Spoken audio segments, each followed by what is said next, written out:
Con le richieste, questa ce l'avete richiesta prima, avevamo un bigliettino che ho perso. Nonno al primo, a tutti voi.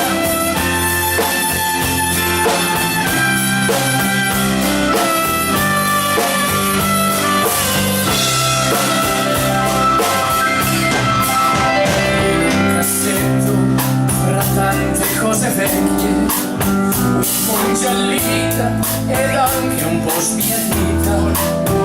Trovai la foto di un volto familiare, era mio nonno quando era militare. Corsi da lui gridando: guarda nonno, cosa ho trovato lassù isolai. Nel suo volto io vidi un mutamento, mi strinse a sé e mi volle raccontare. Ero un alpino tanti anni fa, giovane e bello come il tuo papà. Questo mio cappello con la penna nera sarà il ricordo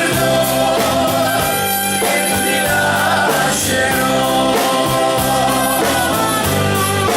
Grande Matteo! Era sempre così forte, con quella foto lo fece emozionare. Con la sua mente tornò a quei 20 anni, quando la guerra violò la gioventù.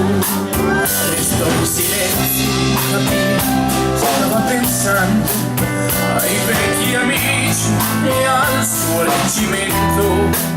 Mi accarezzò e disse: voglio pregare.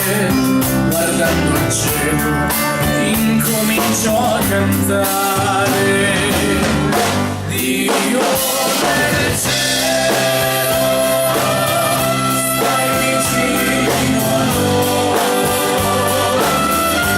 ai vecchi antichi, quelli come me. Quando saremo lassù in paradiso,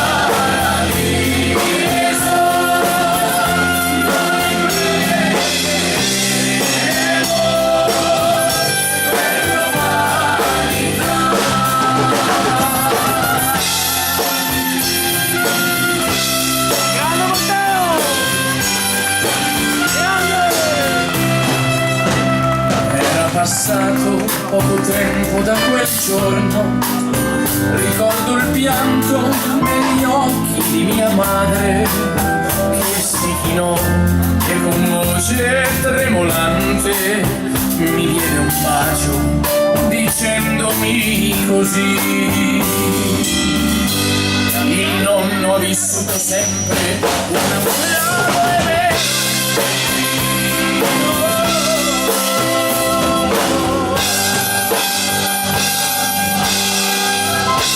Grande Matteo! È un numero 1! Un grande artista, completo in tutto! Vorrei veramente che Bravo! così non finisse mai.